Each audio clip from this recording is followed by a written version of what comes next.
You are live. You are live. Hello and welcome to the Indian Sun. My guest today is a girl who, with just one outstretched thumb and the help of kind souls, did an epic journey spanning more than 5,000 kilometers across 8 states. What makes this girl stand out among a sea of solo travelers is not her steely nerves or gung ho attitude, but her unfathomable quest to explore not just places but people too. She shatters many prejudices against your own country and people that by the time you're done talking to her, you just want to pick up the backpack. The girl is absolutely a delight to talk to with her unending stories of human fortitude. We are so pleased to have you with us, Suma. Thank you. Thanks a Well, lot. how are you doing today? Doing good. Good. Apart from getting locked down, it's really good. It feels good to narrate few stories, right? So Good. thanks a lot for inviting me. Uma, you hitched through 8 states in 4 months, practically with no money. So, was this your maiden solo trip? Actually, no. I had traveled before, like when I was in college. So I graduated in 2019 last year, and it was after that. During my college, I did made some few like couple of small trips to Shimla and Bangladesh. So my first travel was to Bangladesh in 2018, if I recollect. I have got few relatives living down there, and my mom, she just sent me she just gave me an address in a slip and asked me to just follow the address and just go. And once I reached Bangladesh, there was like absolutely no contact where I could really call and ask, because it was an Indian sim and I couldn't. So there were like a lot of interesting experience which I had back in Bangladesh. And also in Shimla, I was put up there for a month for an internship which I was doing, for this college thing. So I stayed there for a month, and it was again a beautiful experience. People in the mountains are really so yeah, those were my maiden solo trips, if you could call. And also, apart from that, when I started traveling, I did not really have much knowledge when I started traveling. Actually, I was curious, and that was a huge factor for why I started traveling. um, and I honestly did not have any of social media which people usually refer to and all. So when I left for this journey, there was just YouTube and Google which I did to refer to go for this journey. So yeah. Okay. So, curiosity is your impulse for traveling. So, what did your curiosity lead you to explore?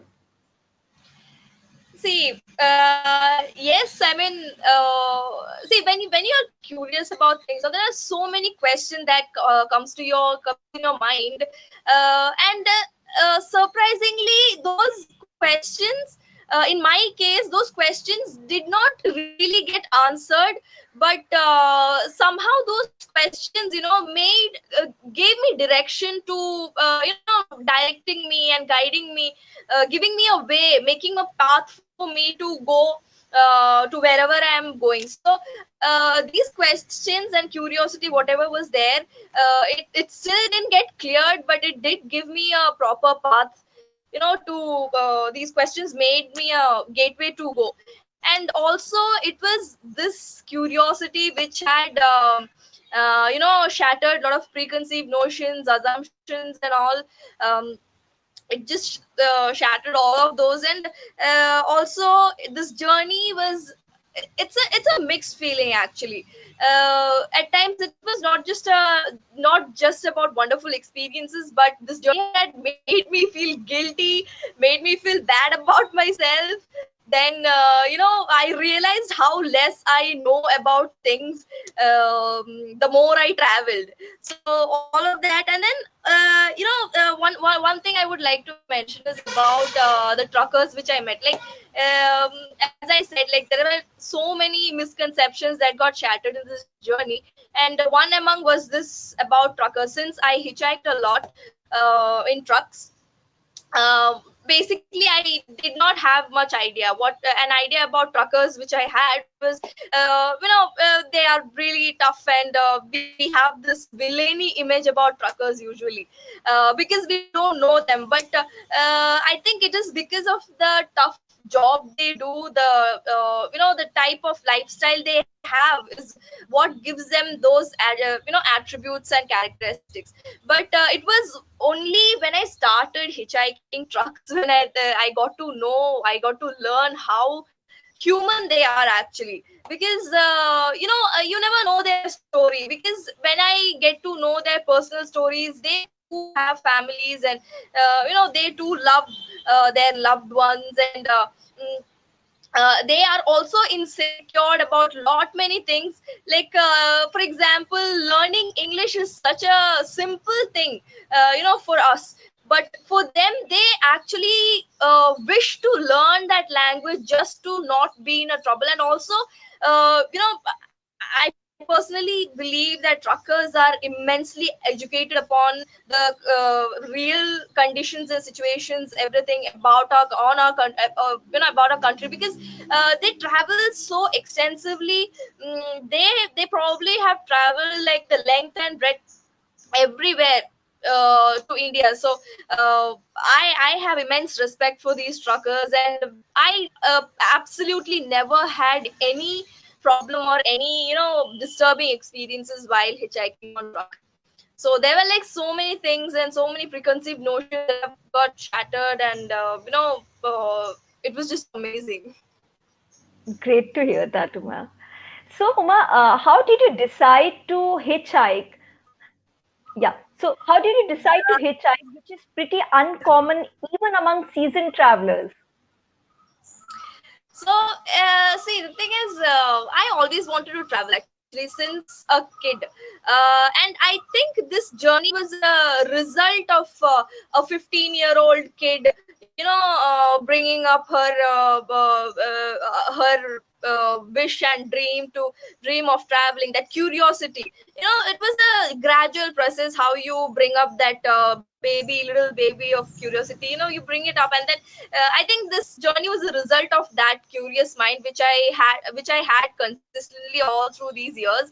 And absolutely, I never thought about that. I never actually knew that I would really travel like this. I would ever hitchhike in my entire life, but it just happened. It was back in so that's the reason. Like I did my graduation in journalism only to travel. So and it was by the end, and I did it only to travel, all right. And it was by the end of my graduation when I get to know that you don't really need a degree or money to travel. So it was from this TED talk of this traveler called Tomislav Perko, who had traveled a lot of countries without money. um, I get to know that there is a concept called traveling without money really existed. And also, I before that I did know that hitchhiking, people did hitchhike, but I didn't know that it was that practical. And also, back when I started, I never really, I was not associated with any sort of travel groups. I was very naive and very blank. I didn't really have much contact. And yeah, I mean, that is how I got to know about this whole concept of called traveling without money or hitchhiking. And later I researched a little bit more about it, trying to learn more about what it means. So there was none I found back then. Now I know I have a few of my friends who do hitchhike and all, but back then I didn't know anyone who did it in India. So I absolutely did not have any resource on how practical it could be, hitchhiking could be done in India. So that was there. And also I was not really, adamant when I left home, because I was completely blank and unsure of what I was doing. I was not adamant at all. I was completely free and flexible to stop this journey whenever I feel like, because I wouldn't do this journey by disturbing myself, like disturbing my mental health. So I was never adamant that I would travel that far, or travel these many states or these long time. But it just happened somehow. Even I didn't know. I was like completely free. If ever there had been a situation, where I had to return back home because of situations or anything, I had always been free to do that. And that has always been there. And also that such a situation came up because of this COVID, for which I had to return back home, and right now I am at home. So yeah, that is how how the whole idea of hitchhiking came to my mind. Oh, that's awesome, Uma. So you journeyed from Kerala to Assam for whole 9 months, right? Actually, if you ask me, like exact to give an exact idea, I did stay away from home from September 3rd, 2000. That is the date when I left home for this journey, September 3rd, 2019, and returned back home 17th of July 2020, this year, couple of months back. So that was like a 10.5 months, for which I was staying away from home for this travel. But I did not completely travel all these 10.5 months. It was just from September 3rd till December Christmas 2019 that I extensively traveled, like moving from place to place. So if I had traveled these 5,000 kilometers and all these all across 8 states, it was in these 4 months. And I started off from Kerala, Thrissur, from my home, and my first destination was Kollam. And after Kollam, it was Idukki, again in Kerala, and that is how I exit Kerala, entering Tamil Nadu, Pondicherry, Karnataka, again to Kerala, North Kerala, again to North Tamil Nadu, again back to Karnataka. So I was like roaming around these three states for quite some time, because I absolutely had no plan. Like I was just going with the wind. People are taking me here, and then I am just going along with them. So that was the reason why I did not have any plan and no aim, no destination, nothing like that. I would just put up somewhere on the way, if I feel like, if it gets dark and all. So after the second time, after I reached Karnataka the second time, I entered Andhra Pradesh, Telangana, Orissa, Nagaland, and then Assam. So I did not travel West Bengal. I was in truck the whole time. And also in these 4 months, the like people sometimes misunderstand. I traveled the whole journey alone, but no, it was the whole journey was not solo. I left home alone, but I meet a lot of people in the journey, and I traveled with similar minded people in the journey too. So that is how it had been. And I still remember my first hitch ride. It was a scooter, and it took me like 1.5 to 2.5 hours to just digest the fact that I have to hitchhike.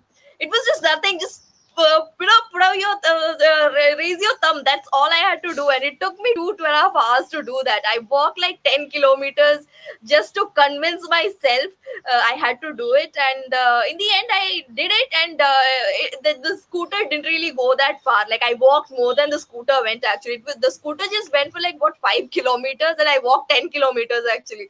But that 5 kilometers boosted my confidence to like immensely. I had never felt that kind of adrenaline rush before. So that was my first ride, and eventually I started getting hitch rides from cars to mini small trucks to big trucks to bus, auto, whatever, tractor, JCB, all of these I had hitchhiked. And my first shelter was also interesting. Like it was a Kashmiri French guy who helped me put up at his place. Okay. So getting a ride is was not very challenging, right? No, not at all. Okay. How about Not that hard. food and shelter? How did you manage that? When you hitchhike, no, people definitely they will ask you about your whereabouts, where you are from, your name, stuff like that. Like most of them, not everyone, but most of them do ask what I am doing and stuff like that. So they get to learn about my story, that I am hitchhiking, I'm traveling without money and all. So they eventually feed me, and if they don't, sometimes people they don't have time, but they really want to help you. But and that is the time when people, they give you money also. So yeah, that is how I had managed my food. And about shelter, hitchhiking and food had never been a problem. It was just like, breathing in and breathing out. But shelter had always been the scariest part in the entire journey, because when I left home, I did not have a tent, because I was so illiterate. I didn't know that tent and sleeping bag were that important. It was in the journey when I get to know that, you need a tent. Tent is very important. So in the beginning and all, when I didn't have a tent, I used to knock people's door, asking them, Cheta Chechi, can I stay up with, put up at your place for a night? I don't know anyone here, I'm new at this place, please. So most of the time, like 99% of the time, people do not entertain you. They give you with such um, varieties of rejection. It's actually very interesting. We can do a study on that. It's very interesting the way how people, react to you when you ask them about, honestly, if they, if you could, if they could actually provide shelter for you for the night. But you can't really blame them for, not providing you shelter. Like, you can't really expect them to trust you. I could be anything. I could be a robber, I could be a thief, I could be a terrorist, I could blast their house, right? I could, hide, so smuggle something out there. So you can't really blame them. But when I don't get shelter by knocking people's doors, yeah. So why 99%? Because I did get shelter by knocking people's doors. So that is the reason why there is that 1% of people still existing there, down there, who provide you shelter by knocking people's doors just like that. So that is the thing. So when I don't get shelter by knocking people's doors, I just sleep wherever I feel safe. Safe as in, someone, just safety for me then meant, people just don't kill me, don't murder me, don't rape me. That's it.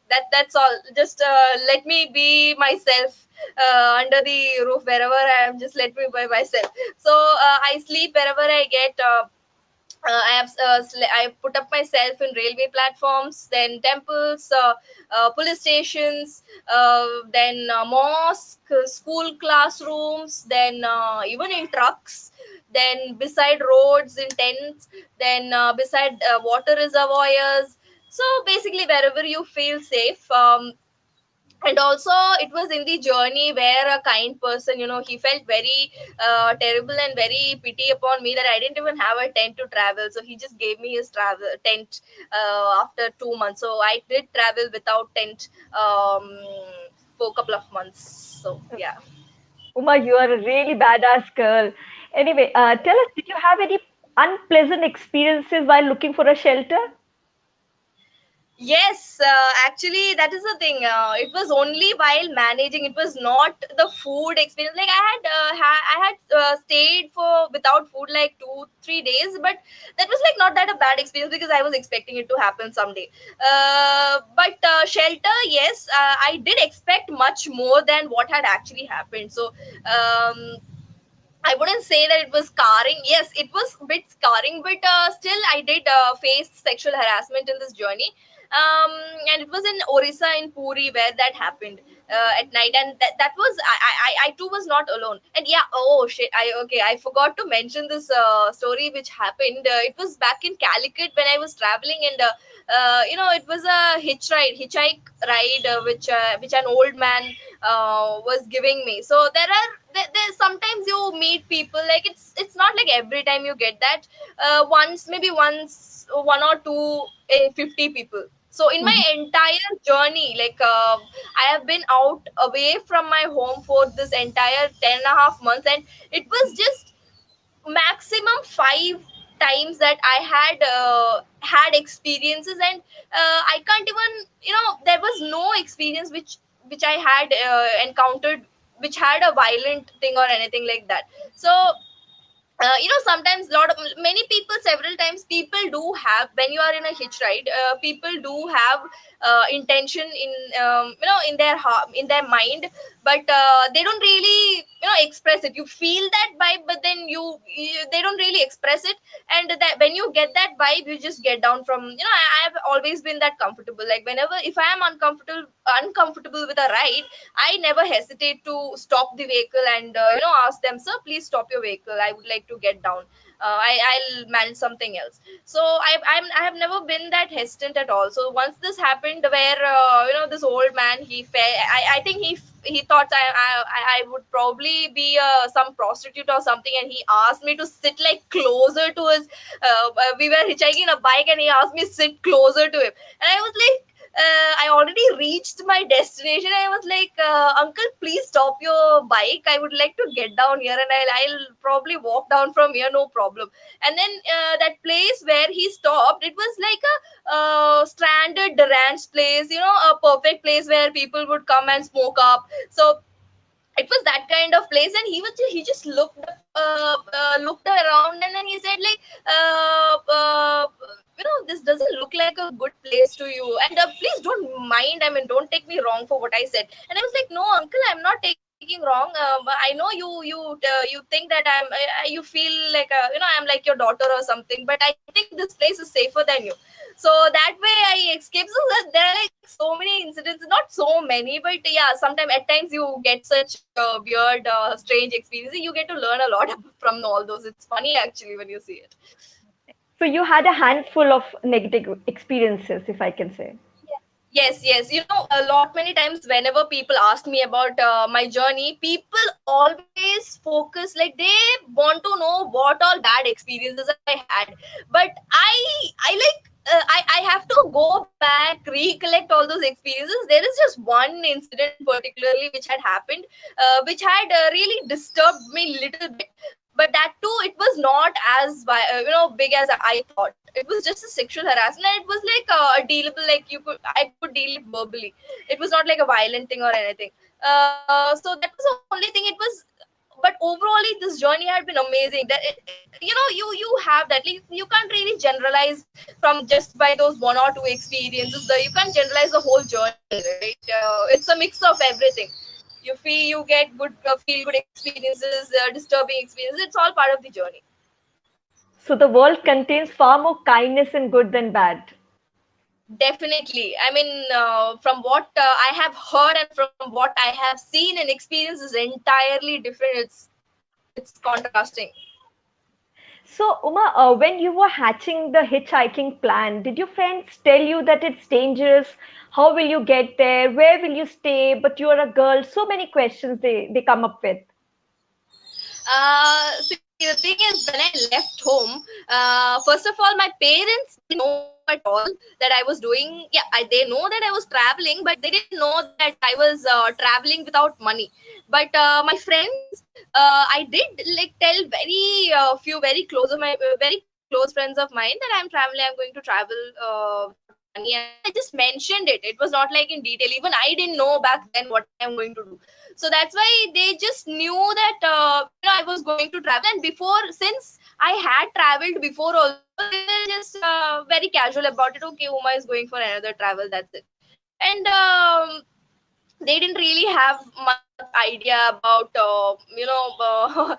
what I'm going to do. And also my friends did say all of those, how are you, like few of them did say, like one of my friend, he was like so reluctant, he disagreed, and for this journey. And in the end of the journey, like in the end, he is the only one who dropped me to the railway station to for my from where I started my journey. But he was very reluctant. He scolded me and all to not go and all. But see, if you see, I can't really relate to that question much, because since I did not, I think for why another reason for why I could pull this journey out is because I did not have, my mind was blank. I was so naive. I did not have any idea. I was just, illiterate, without any knowledge, much knowledge, trying to avoid things and all. So I think it's because I left home with a blank white mind that I could actually pull this journey out. If I had considered all those risks and dangerous things, I would have never been able to do this. So yeah, I think that is also a reason for why I could do this. And yeah, not many of my friends knew about it. It was later when this journey was shown by the media, when they got to know how I did this journey actually. So yeah. So, what did you find out? Is hitchhiking, or for that matter, solo traveling, is as dangerous and risky as is sometimes made out to be? Do women face unique risk in public spaces? See, I can tell you this, that okay, for first of all, I would like to put this disclaimer, saying that whatever I'm saying is from my personal experience. Someone else would, have a different experience, but from my experience, what I have heard from media is entirely different from what I have seen and experienced. So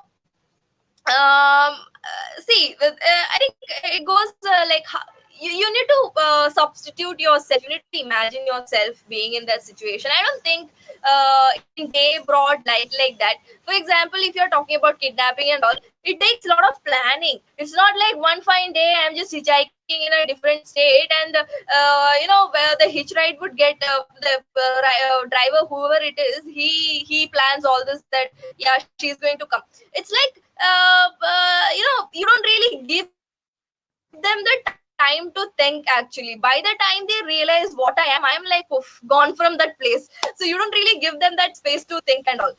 Also, it's not like that at all. Whenever I have had took hitch rides, it has always been beautiful. It's I have never, in day broad light, I have never had any such experiences, except for this few, bird minded perverts.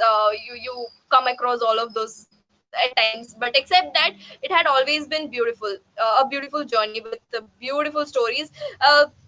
And but I Okay, it I think it also depends upon how you approach people, because whenever I am hitch riding with I'm on a hitch ride, I happen to ask a lot of personal questions with them. So it depends upon what they think about you. So I think with the questions which you ask, the conversations which you make, that thing can be, though they the possibilities of having such an intention is there, could be there, but you can actually subside that with the conversation which you make. So I make very personal conversations, like about their family, about their personal life. So from that I catch up with whatever they from that conversation I usually get an idea about what they really like to talk about. And most of the times the family thing works out really well, and that is the reason why they end up sharing a lot of questions. And these questions, I question them just to make some conversation, full stories. But for them, these questions, these questions, for some, it's like it helps them. It's a medium to ventilate themselves. There are like so many things they want to share. They can't really share. They want to share with someone, but they can't really share it with a family or friends, so for some or the other reason. So they end up sharing with me, because they know I'm just part of a journey, and there is nothing to lose actually. So that is why in, I don't know, in women particular, if there is any trouble or like that, unique problems. But yeah, I think this, if you are talking about the safety issue, it is a concern for both the genders, if you ask me. Because even my friend, whom I know, like whom I met in this journey, he had faced problems. And if I say, those problems are much more worse than what I had faced. So I think this journey is actually, it was way favorable than for guys, I guess. So So you had positive experiences because of being a female hitchhiker and not in spite of it. That's great to hear that, Uma. So, are there some more prejudices that the journey shatters for you? Okay, so this journey was actually mostly about shattering all my prejudices, if you ask me. They're like, this journey was a relearning process for me. um Mhm. because okay, I'll give you two examples. Maybe these examples will help you understand better. So I believe I started in, it's in this journey all that I realized all this. Okay, so in this journey I realized that every 100 feet the world changes. So what I mean by that is, sometimes, many times I get this question like, which state did you feel safer? Where did you felt the most unsafe? So there is no answer I could really give them, because it is like so difficult. I'll tell you, it's not difficult, it's not justice. I won't be doing justice if I say that, if I answer that question, because I would probably be having a good experience, some disturbing experience, one or two probably in a place, but I can't really generalize. I can't generalize the whole community for that couple of experiences, because I have had much more better things to say, right? So that was the thing. And I'll tell you this incident that had happened in Kerala when I was in Mahi. It was in Kerala. So I went to approach the police station, to the police, asking for shelter to, put up in the police station for the night. Even I even begged them to, put me in the jail if they want, just give me shelter, because I had nowhere else to go. But the police, for some or the other reasons, because of their rules or whatever, they couldn't really help me. But I managed somehow. I stayed in a school classroom that night. But in the same Kerala, another police people, they helped me. They approached me and they helped me give a shelter themselves. Like, I didn't have to go to them and ask for it. So that is the thing. Like, you can't really generalize the whole everywhere. See, the thing is, though the place or state, whatever it is, the language could be the same, the food, the way, pattern in which they think, the clothes they wear, the tradition, culture, everything could be the same. But in the end, they all are human. They all are different in their own ways. So I think that is what the journey had taught me, beyond all this exploring the culture and places. So yeah, and yeah, so It was a liberating experience. Okay. Uma, one more thing. Uh, Asian women often grow up with a sense of fear and danger. One of the reasons why they find traveling without a male partner risky. So, what makes you eerily comfortable in your surroundings and trust your instinct? You're too young. I get that, but see, it's not like every time I'm that comfortable with whatever is happening, but also with obviously, because media had its part in, making me feel whatever is there. But I think that is also important. But yes, I think it goes a long way in the way how you are brought up, I guess.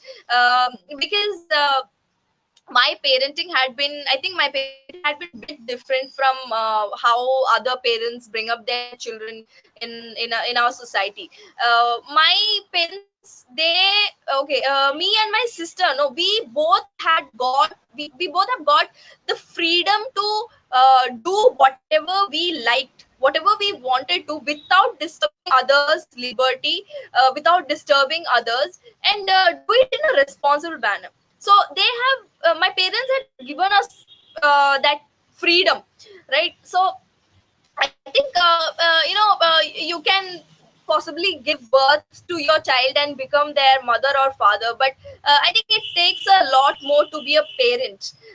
So we both have got such a I don't know what to say. Both our parents, like parenting, my parenting had been very different, and the way I was brought up is very different. My parents, they don't really say that don't do that. They say, okay, you want to do this, you do this.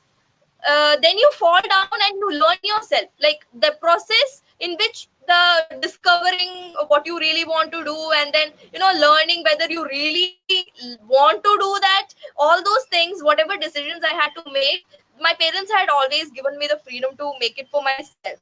So I don't know how else to explain. Okay, I'll give you another example. Like I remember this incident, not this incident. Okay, this was like when I was very young, as a kid. Okay, so I think you probably like our generation would probably remember those days if, when we were kids.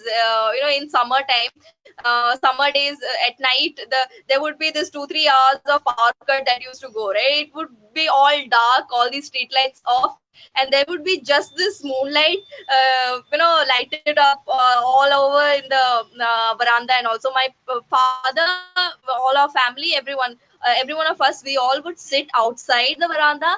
And my father, he would be he would make me sit on his lap, and he would speak about darkness, like in such a beautiful poetic way.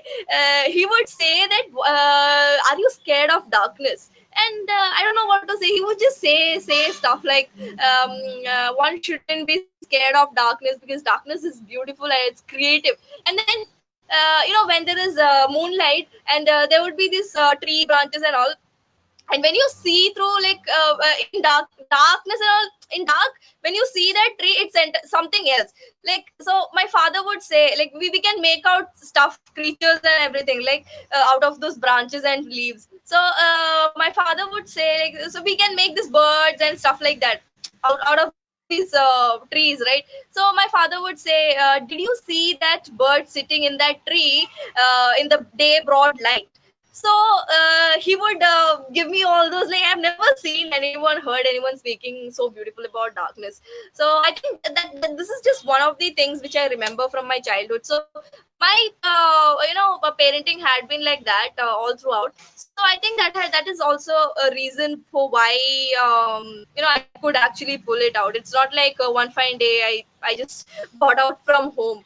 It went a long way, but when I left home, my parents really didn't know that I was traveling without money. But when they got to know about it, they did ask me to return back home, and they asked me, they asked me to travel, but travel with money. And then I had to manage it. But it was all very manageable. It was not like something mat karna, like don't do it at all, just return back or scolding. No, nothing like that. They were amazing. Yeah. Kudos to your parents, Uma. So, Uma, I'm going to end our tasty conversation with my last question. Can you recall a few moments where you were blown away by the kindness showered upon you by strangers? uh okay, I'll tell you, this incident is like very close to my heart. I don't know about kindness, but this incident had gave me a new reason to travel.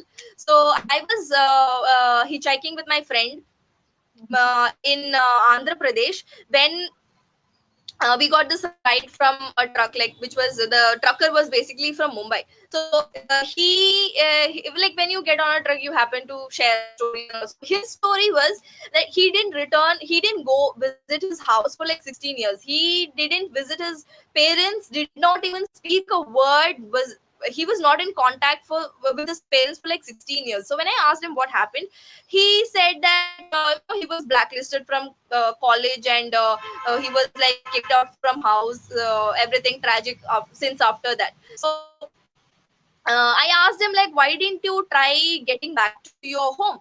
And then he said the fear of rejection, the reason. The fear, like, whether he would be accepted by his parents or not. So that uncertainty is the reason for why he didn't even try. So when someone share you their concerns or whatever stories, you happen to share, say things which would console them. So I don't really remember exactly what I said, but basic idea was like, how will you know whether you can do things without trying it? You should do it, at least try, not do it, like, at least try doing it. Only then you will know whether you could do it or not. I said that, and then I talked about family, like, it's your family, today or tomorrow they probably accept you. You just need to go to them. That is why it's called family. So I don't know, I just blabbered some stuff, and then in the end, like, we bid him bye. And it was like we traveled. He dropped us at Vizag, and then we traveled, and we reached Nagaland. And that is when we get this call from this bhai, Swapnil bhai, the trucker driver. Video. We get this video call, and I see him dancing with his parents. And then he said, Uma, I returned back home after 16 years because of your words. I don't know. And then I was like, what? It was amazing. I mean, my eyes were wet and I got goosebumps.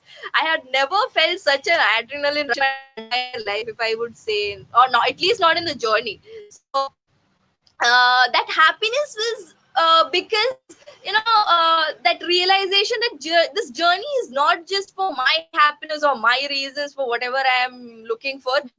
This journey is somehow getting someone else's happiness back to them. Someone is returning back to their houses because of this journey. So that thing was like, whoa. And that somehow became another reason to continue this journey. Great, Uma. Great. Thank you, Uma, for talking to us. It was lovely talking to you. May you inspire generations of women to see the world beyond their own homes. Thank you. Thanks a lot. Thank you, So Uma. glad.